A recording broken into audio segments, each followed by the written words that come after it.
E aí, meu amigo do Sport Like, vamos falar aqui do Flamengo que venceu ontem o Botafogo por 3-0 e o retrospecto aí sempre bem positivo para o Flamengo contra o Botafogo, né? Vocês estão vendo aí que o Flamengo ganhou os últimos 4 jogos aí do Botafogo, um retrospecto muito bom, mas o Flamengo está no páreo, então a próxima partida aí é domingo no Maracanã contra o líder Palmeiras, né?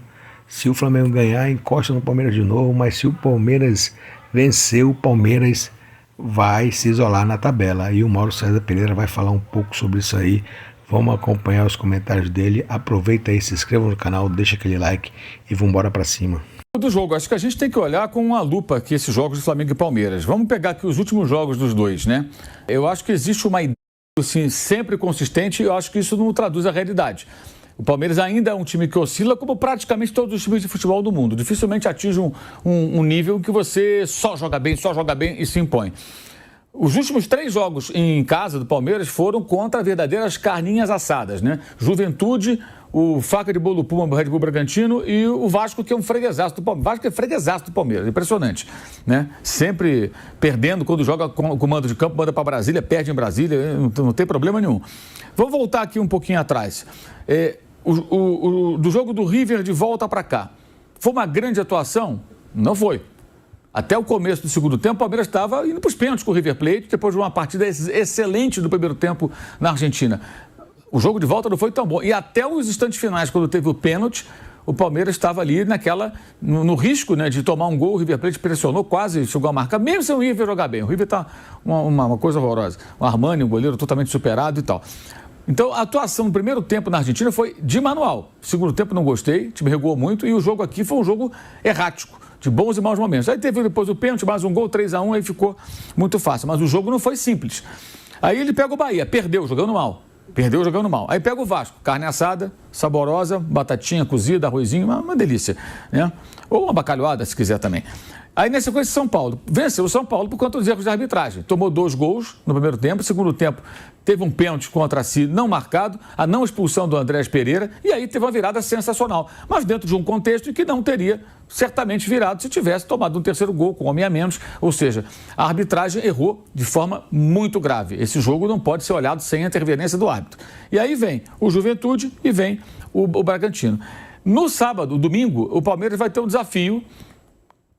É tipo uma prova, não é uma prova final, mas uma prova mais difícil, que é enfrentar um time que é do seu nível fora de casa, onde não vence há quase 10 anos pelo Campeonato Brasileiro, de todos os jogos do Maracanã, né? O Palmeiras só venceu o Flamengo pela última vez em dezembro de 2015, 2-1. Depois disso empatou 4 vezes no Rio e perdeu 5. Então os 10 últimos jogos tem uma vitória do Palmeiras apenas há quase 10 anos, jogando no Maracanã, tá? Então esse é um desafio muito grande. Eu acho que é uma prova interessante para medir a competitividade do Palmeiras fora de casa. Os 2 últimos jogos fora de casa não foram bons. Contra Bahia e contra São Paulo. Ah, mas virou espetacular? Virou, mas num contexto que não pode ser ignorado. Tem colega aí que acha que falar da arbitragem agora é criar uma narrativa. Desculpa, com todo respeito. Com todo respeito, até porque parte de gente que eu gosto e gente que eu respeito muito, pessoal e profissionalmente. Mas quando se fala muito da arbitragem, não é para criar narrativa, gente. É porque não pode se ficar quieto diante do que está acontecendo. E esse jogo foi um jogo que mudou a liderança do campeonato. Foi a partir daí que mudou a liderança. Com erros gravíssimos de arbitragem. E, mas todo mundo está reclamando e tudo. Por quê? Porque tem clube que reclama até quando ganha. Até quando ganha bem. Então os outros acabam reclamando. Eu entendo que é lamentável que hajam tantas reclamações de arbitragem, mas no momento em que, se eu sou um técnico, se o outro técnico está reclamando, eu reclamo também. Ele não vai pressionar o árbitro sozinho, eu também vou pressionar. Se é esse o jogo que estão jogando, se é essa música que está tocando, vamos dançar igual. Se eu sou capitão de um time e o capitão adversário não larga o ouvido do árbitro, eu vou pegar o outro ouvido do árbitro. E vou encher o saco deles, eu sou capitão do meu time. Certo, Vamp? Eu vou fazer o quê? O cara vai pensar falou isso outro dia no jogo. Do Neymar. Do Neymar, eu também vou dar. Vou dar um bico na bola. O Will tá aqui fazendo de conta que não tá. Fazendo de conta que estava vendo. Porque poderia ter punido o Neymar pela atitude intempestiva que ele teve em campo. Então, isso faz parte. O jogo de futebol também é isso, gente. Também é isso. Ontem eu ouvi também gente que eu gosto, que eu respeito, colega que eu respeito, falou assim, o Felipe Luiz também está reclamando de arbitragem. Tem que reclamar. Os outros reclamam, ele vai ser o bobo da corte. Ele no início, não vou falar de arbitragem. O sistema, para usar uma expressão que outro dia foi muito utilizada, ele te obriga a agir assim. Você conversar internamente, alguém vai falar, cara, se você não reclamar, o cara vai reclamar, só ele bota a pressão. Então... Tipo assim, Mauro, ontem quando antes de... questionou o pênalti. Se o Palmeiras não goleia, eu não sei se a coletiva ele falou do pênalti. O pênalti existiu, gente. Não, e aí, por que ele não reclamou também do pênalti contra o São Paulo? Pois é, então, é isso. Isso é construir uma narrativa de acordo com o que você acha que deve falar. Então, não é de quem está falando. Claro que existem acessos, tem influenciador, tem alguns colegas da imprensa também que às vezes ficam, enfim, numa situação de defesa incondicional de um lado ou de outro. Mas, peraí, tem que falar, gente. Pô, vamos ficar quieto diante disso? Não estou entendendo isso aí. E acho que é normal que os técnicos todos reclamem. Se um ou dois ou três reclamam, os outros vão ficar quietos.